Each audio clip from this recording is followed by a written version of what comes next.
Salut à tous, c'est Julie Yemolo. Je vais vous parler de la suite de mon stage d'entraînement à La Réunion.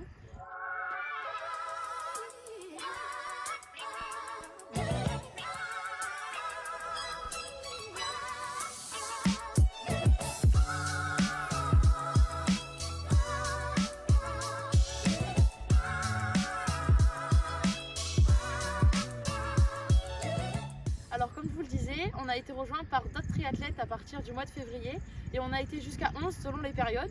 Donc au début il y avait déjà Erwan qui lui prépare des formats 73 et qui représente le Triathlex, donc qui habite à côté de chez moi. Et puis il y avait également Nikita qui elle est d'Antibes et qui prépare également des formats Half pour cette année. Ensuite on a Yanis qui est arrivé avec d'autres Montpelliérains, Jules, Théo et Mathéo qui préparent tous le Grand Prix de première division et également les Coupes d'Europe de début de saison pour Yanis et puis aussi du Xterra pour Jules par exemple. Ensuite il y avait aussi Léna qui elle court également en Grand Prix de D1 avec le club de Vesoul et qui s'entraîne à Besançon d'habitude. Et ensuite on a rencontré une autre triathlète, elle un petit peu plus par hasard, donc Chloé qu'on a pu rencontrer sur l'île et partager aussi des séances avec elle. Voilà, donc selon les périodes on a été jusqu'à 11 quand même, donc c'était assez sympa et ça a permis de faire de belles séances et aussi de passer de bons moments de rigolade tous ensemble. Donc voilà, différents clubs, différents groupes d'entraînement et aussi différents projets à la fois sur court et sur longue distance. Et malgré ça, on a pu partager la quasi-totalité des entraînements en faisant la plupart de nos séances tous ensemble. Et on a essayé de caler un programme qui nous permettait de faire la plus grande partie des choses tous en commun. Pour Erwan, Nikita, Yanis et moi, qui partageons le même entraîneur, on avait une majorité des séances communes dans la semaine et puis une adaptation pour chaque athlète et selon ce qu'on prépare. Et on avait par exemple le lundi une journée aéro où on triplait avec une séance de force en vélo et une natation assez longue entre 5 et 6 km. Ensuite le mardi, c'était une journée avec des intensités à la fois en natation et en course à pied sur des pourcentages proches de VMA et une séance aéro en vélo. Ensuite le mercredi, là c'était une journée sans vélo, mais où on avait une course à pied le matin et une course à pied le soir, plus longue et plus difficile on va dire, avec une séance de SV en bosse et une séance de natation ce jour-là encore assez longue, entre 5 et 6 km. Ensuite on passe au jeudi. Là le jeudi c'était une journée avec une séance de rappel de VMA en course à pied, mais pas trop intense non plus, assez courte. Et la natation elle était assez intense le jeudi et le vélo était aéro encore une fois. Le vendredi on commençait la journée par une séance de PMA en vélo. Ensuite on avait une séance natation là qui était aéro on va dire pour récupérer avant la séance de course à pied du soir qui là était une séance de premier seuil. Ensuite le samedi on faisait plutôt nos sorties longues avec un enchaînement à pied. Et enfin le dimanche c'était comme le cycle précédent, une journée qu'on essayait de se réserver pour pouvoir quand même faire d'autres activités, profiter un petit peu de l'île et aussi faire des randos. Donc le samedi on a choisi de faire des sorties longues. On a essayé de favoriser des itinéraires qui nous faisaient faire des cols. C'était souvent des sorties entre 4h30 et 6h30 de sel, avec entre 2000 et 3000 mètres de dénivelé selon les bosses on va dire qu'on allait choisir. On a pu faire par exemple aller-retour à la Fenêtre des Macs, à Sillaos, au Maïdo ou au Volcan. Et ensuite on avait on va dire deux boucles, deux tours un peu classiques qu'on aime bien faire ici. Donc on a par exemple le demi-tour de l'île qui est une sortie qui fait plus de 230 km et plus de 2000 mètres de dénivelé. On passe donc là au col de Bellevue puis ensuite à la plaine des Cafres avant de descendre sur la plaine des Palmistes et donc là on arrive dans l'est et ensuite on redescend donc par le sud qui est quand même une partie beaucoup plus sauvage de l'île et on traverse par exemple les coulées de lave, donc c'est assez impressionnant et c'est assez dépaysant au final. On a plein de paysages différents sur la boucle et ensuite donc on remonte sur la côte ouest pour retourner au point de départ. Et on a également un deuxième tour là vraiment classique et assez stylé on va dire, on aime bien par rapport au tracé, donc qui est le tour de l'île tout simplement. Ça c'est une sortie qui fait un peu plus de 220 km avec un peu moins de dénivelé puisqu'on reste globalement sur les bords de mer. Là il y a environ 1800 mètres de dénivelé. Cette sortie je l'ai déjà fait plusieurs fois l'année dernière. Là on a commencé à la faire début du mois de février, mais en fait pour ma part j'ai pas pu la terminer puisque malheureusement en fait je suis tombée pendant cette sortie là.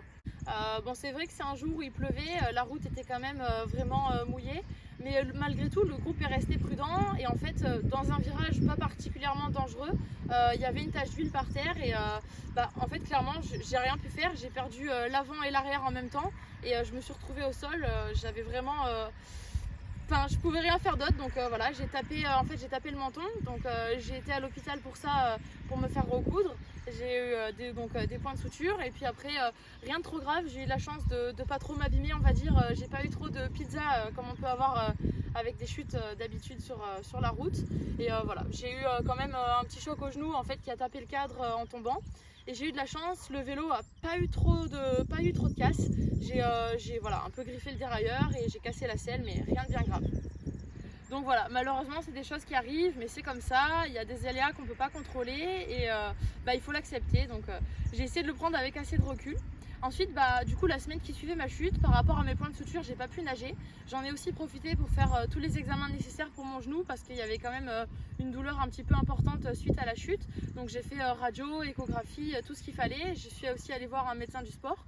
Et les examens étaient plutôt rassurants. Ça disait qu'il n'y avait rien de grave, rien de cassé, et donc je pouvais reprendre l'entraînement. Donc j'ai pu reprendre assez rapidement le vélo et la course à pied, et donc la natation au bout d'une semaine. Et puis voilà, j'ai repris l'entraînement comme ça, on a essayé de s'adapter. Et puis en fait 3 semaines après ma chute, d'un coup, je n'ai pas compris vraiment d'où ça sortait. En gros, mon genou a gonflé dans la nuit, donc je suis allée aux urgences, et en fait c'était une infection due à une bactérie qui serait rentrée dans ma plaie au moment de la chute, et en fait qui aurait infecté la bourse au niveau de la rotule, entre la rotule et la peau. Et voilà, donc c'était en fait une bursite septique. Donc on a traité ça aussi, j'ai encore fait tous les examens possibles, et voilà, j'ai essayé de traiter les choses au mieux pour limiter les dégâts. Donc voilà, c'est toujours frustrant, mais c'est des choses qu'on ne peut pas maîtriser, et dans ces moments-là, il faut essayer de prendre du recul et d'être patient. Donc là, moi je continue mon entraînement, on a adapté au mieux suite à ces 2 événements, on va dire un petit peu contrariants. Moi à la base, j'avais prévu de reprendre les courses début du mois de mai. On va voir là dans les semaines qui arrivent si mon état de forme me permet de choisir de quand même participer à ces courses, ou si je vais repousser mon début de saison. Mais voilà, malgré tout, j'essaye de relativiser, et on est seulement au début du mois d'avril, donc c'est pas encore trop tard pour la saison. Donc voilà, on va voir comment ça évolue. C'est vrai que j'aurais voulu terminer mon stage par des séances un petit peu mieux, mais bon voilà, c'est comme ça arrive, et il faut le prendre avec le plus de recul possible, et voilà. Donc le dimanche, on a choisi de faire des randonnées. On est allé par exemple au cratère Dolomieu au volcan, on a aussi fait le Piton des Neiges, et on est également descendu dans Mafate depuis Dodane par la rivière des Galets. Donc même si en stage on est toujours un petit peu fatigué et c'est dur de trouver encore de l'énergie pour aller faire une rando, on a quand même essayé de s'obliger à faire ça, parce que c'est quand même un moment de plaisir malgré la fatigue sur le coup. Et puis voilà, on a voulu un peu faire autre chose que juste nager, rouler, courir. Et c'était vraiment sympa, parce qu'ici il y a vraiment énormément de choses à voir, et c'est limite un peu frustrant de ne pas en avoir vu plus du coup. Donc on a terminé le stage par le triathlon de Verlagon. Donc moi c'était une semaine après ma reprise de l'entraînement suite à ma chute, mais du coup avant le 2e pépin du genou quoi. Il y avait un petit moment où ça allait entre les deux, et du coup c'était un triathlon S. C'est toujours sympa voilà, de courir dans un cadre aussi beau qu'il y a ici. Donc natation en lagon, aller-retour en bord de mer et course à pied sur la plage. C'est quelque chose d'assez atypique mais de sympa, et on s'est surtout régalé parce que voilà, il y avait une bonne ambiance tous ensemble avec le groupe, et un cadre extra. Donc les autres sont rentrés au début du mois de mars. Moi j'ai continué ici, j'ai souhaité prolonger jusqu'à début avril. Mais bon, maintenant il est temps de rentrer en métropole, à la fois pour faire la suite de la préparation, maintenant qu'il fait déjà un peu plus beau, et puis pour bientôt rattaquer les courses j'espère. Donc ça, je vous tiendrai au courant prochainement. J'espère que je pourrai rattaquer les courses rapidement et en forme.